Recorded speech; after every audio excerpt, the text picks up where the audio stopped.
জাতীয় বিশ্ববিদ্যালয়ের অধীনে অনার্স ভর্তি পরীক্ষায় তুমি যদি কোনো কারণে পাশ করতে না পারো, তারপর তোমার হাতে বেশ কয়েকটা সুযোগ থাকছে জাতীয় বিশ্ববিদ্যালয়ে পড়ার। 35 নাম্বার হচ্ছে পাস মার্ক।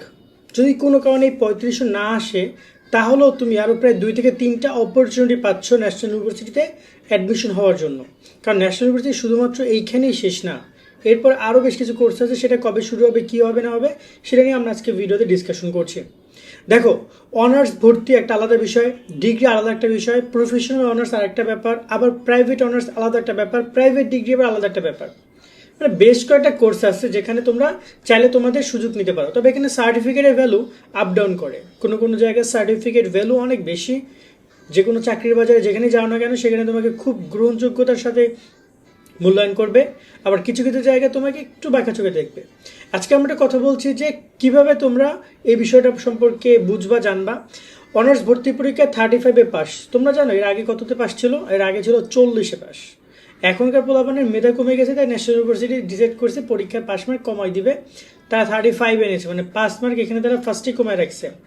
এর মধ্যে আবার যত শিক্ষার্থী অ্যাপ্লাই করেছে তত শিক্ষার্থী কিন্তু আসন সংখ্যা, মানে পাস করলে তুমি কম বেশি কনফার্ম সাবজেক্ট এবং তোমার আসন পেয়ে যেতা। কিন্তু কোনো কারণে যদি তুমি পাস করতে না পারো, সেক্ষেত্রে তোমার জন্য একটা অপরচুনিটি হচ্ছে ডিগ্রি। এটাকে বলা স্নাতক পাস কোর্স। তোমরা বর্তমানে যে অনার্স ভর্তি পরীক্ষা দিচ্ছ বা দিয়েছো, এটাকে বলা স্নাতক সম্মান, আর ওটাকে বলা স্নাতক পাস কোর্স। ডিগ্রি হয় 3 বছরের। যারা ভর্তি পরীক্ষা উত্তীর্ণ হতে পারবে না, তারা সবাই ডিগ্রি অ্যাপ্লাই করতে পারবা। আবার এমনকি যারা ভর্তি হয়েছো বা হবা, পাস করবা, তারাও ডিগ্রি করতে পারবে। মানে ডিগ্রির ক্ষেত্রে ডিগ্রি আর অনার্স দুইটা একই বিশ্ববিদ্যালয়ের অধীনে দুইটা কোর্স হইলেও দুজনের সাথে কারো কোনো সম্পর্ক নাই। তুমি ওইখানেও ভর্তি হওয়ার পরে চাইলে ভর্তি বাতিল করে ডিগ্রি করতে পারবা। আবার ওখানে চান্স না পেলে তুমি এখানে করতে পারবো। অনেকে ধারণা যে আমি মনে হয় এখানে চান্স পাই না, আমি ডিগ্রিতেও ভর্তি হতে পারবো না, এরকমের কোনো কিছুই না। ওকে, এর পরপর যদি কথা বলি ডিগ্রি ভর্তির ছোট্ট একটা প্রসেসটা আমি সংক্ষেপে আলোচনা করি 1 মিনিটের মধ্যে। ডিগ্রি কোনো ভর্তি পরীক্ষা হয় না। সেখানে আবেদন করবা, তোমার রেজাল্ট দেখবে, তুমি যে কলেজে যে সাবজেক্টগুলো অ্যাপ্লাই করবা, তারা যদি তোমাকে নেয় তুমি অ্যাডমিশন নিয়ে নিবা একটা সিম্পল ডিসকাশনে। তবে আবেদনের ন্যূনতম যোগ্যতা অথবা ন্যূনতম বছর তারা রাখছে।